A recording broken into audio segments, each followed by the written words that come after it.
Good evening, I'm your host, Jack Remington, of the Jack Remington NFL channel. Got my timer again. When the timer goes off, the video is going to get cleaned up really quick and fast. The biggest complaint I get from my messages on YouTube and eBay and everywhere else that people contact me, my emails, pregame.com, they tell me that they don't like the long videos, so I'm trying to keep them short. I got to cut it here at 12 minutes, see what happens. Last week I didn't do too good. The only game I won was my Eddie Mush game. He this channel going to kick the set of your Rams, the Stafford's finish. Okay, so all right. I mean, I really didn't want to play the Rams game, and I've been struggling. But I took it. That was my only win. I guess Eddie Mush, and I got Eddie Mush game this week too. I don't have time to be going back and forth and talking about all the other games in depth per se. I'm going by memory, and I had a good video last one, but the memory card died. So the second memory card in 3 weeks had died. I don't know if I got something wrong with my camera or not. The camera's almost 20 years old, so I may have to break down and get another camera, and I'll do that. So at the beginning of the clip, you saw the mountain fire. But on my mind, I just unpacked everything today because we were next in line. My neighbor that's down the street, if you look at the red arrow, it's 1/10 of a mile from her house. She had to evacuate because the smoldering you're seeing, it went down to the next house that's underneath in the gray beige roof. If you look at that video again, it hit that house. So it was coming towards her house, and I'm on the other side. So it was 1/10 of a mile from my neighbor, her and her friends, and they have 16. They got the dogs out. They got they got Dash and a couple other dogs, and 2 cats. But one cat is 16 years old, and they can't find the cat. The cat got away. So there's a 16-year-old cat that doesn't really move very well, she said, and I hope they find her a cat. And we got friends on pregame.com that are stuck in Nevada and other parts of California that are not far from me. And we got, I understand, a couple in Arizona that's kind of in danger. It's on the border, the tri-state area. So I wish them well. I don't want to go on pregame.com and see some bad news of somebody losing their house or losing their lives or property or pets. So I consider pets family. So keep your fingers crossed for everybody. And everybody else too, not just the pregame people, but everybody. I hate to see this happen. We'll get to the games. My one win, I had the Rams. I wasn't going to put it on the card, but I was running so bad, and I was making the picks, and I said, well, put the Eddie Mush game on there, and it won.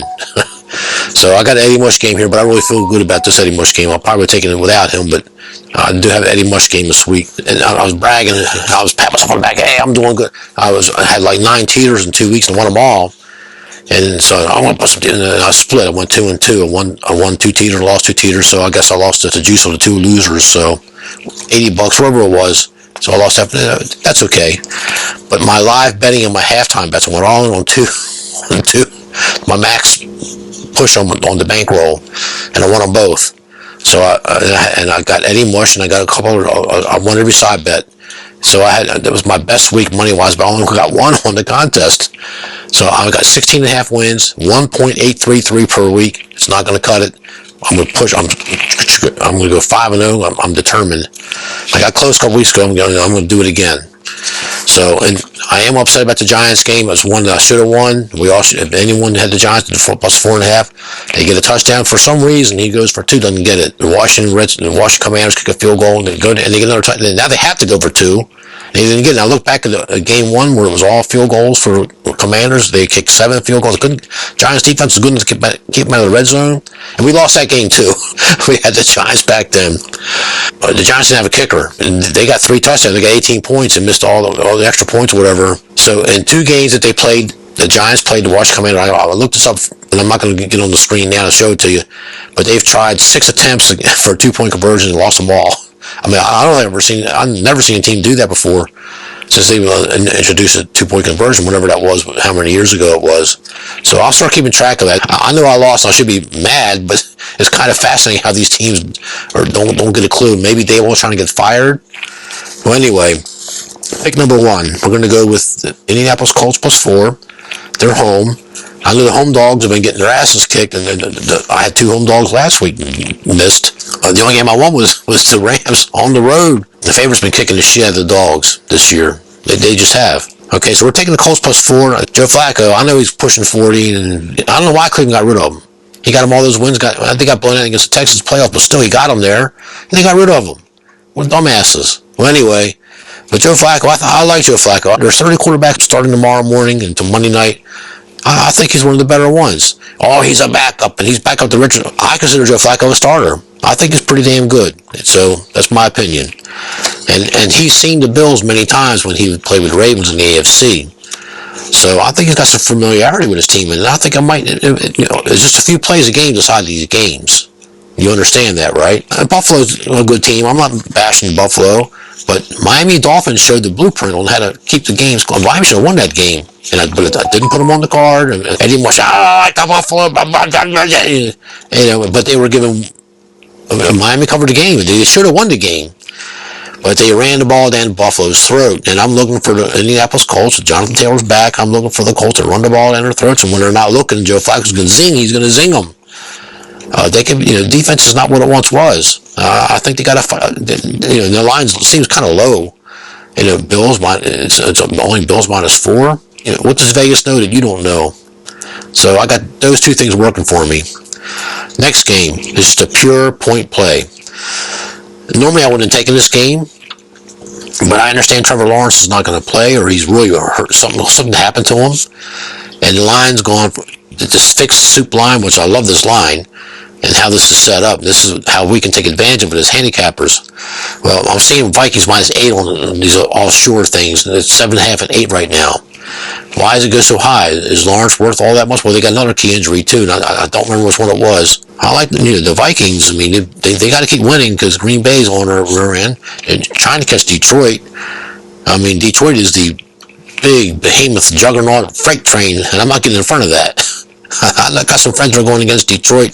They're taking a Texas, but good luck to them. But I'm not touching it. I'm not getting in front of that freight train. So I didn't pick that game this week. But I'll take the Vikings minus the 4.5, or it's 8 now. So we're getting between, depending on which line you're going to be using, we're getting 3.5 to 4 points of value, of straight value. I mean, I think you got to take a shot at this. And I just think the Vikings are a better team than the Jaguars. So forget the points. I mean, the Vikings should win this game. If I was in 3 survivor pools, I got knocked out in the first round, all the survivor pools. But if I was doing a survivor pool, I would take the Vikings. I mean, this would be my survivor pick. So we're taking the Vikings as pick number 2. Pick number 3, I really wrestled with this one because a lot of money's coming on the Steelers. I'm taking the Steelers plus 2.5. They're on the road at the Commanders. I think the Chicago Bears gave the blueprint on how to beat this team. I mean, Washington is vastly improved. When the team improves, you can't keep ragging on them and bashing on them. When when you see what they are, believe it. They are going to make a star out of this Jaden Daniels, and then maybe he might be the next Tom Brady, or Peyton Manning, or Drew Brees, Ben Roethlisberger, Carson Palmer. I mean, the guy could turn into one of the greats. Accept it, embrace it, and become a fan of his. I mean, I will. But we're going to take the Steelers. I like Tomlin. He's got a good underdog record. I would love to get to 3, but I'll take a 2.5. I'll take a shot at this. Game number 4. Now, in the last 2 games, I'm looking for blowouts. I mean, we're starting to get some lopsided games in the NFL now. Now that the good teams are getting their bearings, and we won't have to worry about New England beating Cincinnati anymore, and Gardner Minshew and the Raiders beating Baltimore at Baltimore down 10 points with 4 minutes to go, and they get in overtime and he went. I mean, that game in week 2, we had the second survivor pool. I was left in. Detroit got beat by Tampa. I think it was week 3. That took care of me. I just think the Chargers, they've tied their win season total from last year. I know Jim Harbaugh, which I get between Jim and John mixed up, and they get on me on pregame.com. So I guess it's Jim Harbaugh, I think, is the coach of the Chargers. He's a good coach. He knows his temperament's not good. He wouldn't shake his brother's hand after the Super Bowl. That's why I didn't like. I'll never forgive him for that. But he's not my brother. My brother wouldn't do that to me. Or he better not. But anyway, I don't like the hook, the 7.5. I don't like that. But you know what? I think the Chargers are going to destroy the Titans. Titans got their win last week against New England. They tried to give the game away. They went to overtime. But the Titans, I mean, they act like they won the Super Bowl last week. So this is their exhale, and I think the Chargers, they're trying to catch the Chiefs. I know how Harbaugh thinks, and I've watched him in the past when he was with the 49ers, when he was with other teams, with Michigan. He's like me. He doesn't give up easy. He keeps that nose in the grindstone. He's got one gear forward, and you got to like that. You got to respect that in the coach. And if you look at the Chargers' first half games, I mean, they've been killing their opponents. They let up in the second half, and that's human nature.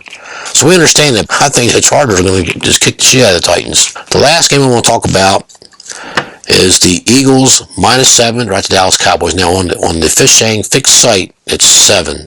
I'm seeing some 7.5s now. They're giving the Cowboys extra point. Why am I taking the Eagles and laying the lumber at Dallas? Why am I taking a road favorite? Well, like I told you, home dogs haven't been doing very well. So this is what I say to screen for, so I can make it quick. I'll make a quicker video. They play twice a year, and every now and then they've met in the playoffs a couple times. One of them would be a wild card team, whatever. The last 4 times, the Philadelphia Eagles went to the Dallas Cowboys. I'm going to read it to you from oldest to the recent. 2019 at Dallas. Dallas whips them 37-10. In the year 2020, Philadelphia at Dallas. Dallas destroys them 37-17. In 2021, Philadelphia is at Dallas. They lost 41-21. 2022, Philadelphia is at Dallas, but this one was a push. They were 6-point dogs, and Dallas beat them by 40-34. So it was a push. The only push they got in here. Last year, Philadelphia, Dallas 33, Philadelphia 13. And it was in December when they were doing their skid. 3.5-point underdogs. They got destroyed by 20-some points. The game wasn't even close. I'm telling you. And Philadelphia's under some fire. They were up 23-0 against Jacksonville last week. And the next thing you know, and they had missed a couple 2-point conversions as advertised for the other game, the Giants game I was telling you about. They blew the lead and Jacksonville got back in the game. But then they got their act together and closed it out. But they didn't cover the point spread. So they both have big games coming up next week. But the Philadelphia Dallas, they don't look ahead. They look forward to this game. There's no looking ahead. They hate each other that much. Gotta wrap this up, fellas. I'm looking for Eagles to beat the living daylights out of Dallas. Prescott is out, which is good for me. And we're getting, half a point line value, maybe a full point line value by tomorrow when the game starts. It might be Philadelphia -8. It might go to 10. Who knows? But I think Philadelphia is getting their bearings back. They're getting hungry again. And like I've said in other videos, I said it last year, when they're on, man, they're hard to beat. I think they have the chess pieces if they can get them polished up just right. And if Sirianni can get his head out of his rear end. And this is the Mush game. That Cooper Rush is a good quarterback. And Dak Prescott has been playing hurt all year. I don't know where he got that from, but okay, Mush. We can't call him. He'll fist fight you. He'll put up his dukes and slap you if you call him Eddie Mush to his face, or if you type it online, or he don't like to be called that, but only he can say he's Eddie Mush. Yeah, I'm the Eddie Mush, but I'm gonna turn it around. I'm gonna turn Eddie Mush to a winner. He says the bizarre things. This guy, and he's older than I am. He's in the 70s. He even looks like Mush, except Mush has got some white hair. This guy's bald, and he's got a bigger belly. He chews on a cigar because Eddie Mush had the cigar in one scene. So that's the Eddie Mush game this week. And he got Dallas +7, and was it actually 2 bets? He's got Dallas +3.5 for the first half, and I jumped all over that. Because Philadelphia they beat the living daylights out of their opponents' first halves, and I guess he doesn't care. And the other guy, hey, don't, you're making a bad bet. I know what I'm doing. I'm going to get this Jack, He doesn't worry about the other guys. He wants to get me. So, and that's fine. I got some teeters in the description. And last week was my most profitable week of the season. I said it on a couple of take 1, take 2, and I almost hope I didn't forget it this time. I went to the max with my bankroll on 2 of the half times and won them both. Thank God. And I made some good picks on some of the other half times. I think I lost the first 3. And one of them was a 500 max. So I'm down 750 or 7 from 40 after losing the first year, but I wound up winning over 1,000 for the day. And my side bets, I won all my side bets. I'm not going to count them because I didn't put them on pregame.com. When I tell you what I've won, that's what you see on pregame.com, one of those threads. Shaka, he lives in Hawaii, I believe, and he does for each week, the second half, other games. And so you can go and look for that. Spaceman 1 returns, that's me. And Fish Sang, you do a great job. I started the video saying how great Fish Sang was doing, and almost forgot. So you're doing a great job, Fish Sang. Hope I get to talk to you. Thank you, everybody. Long live the NFL, the greatest sport of all time. So good luck to everybody, and hope to see you next week. Thank you, and have a great day. Thank you.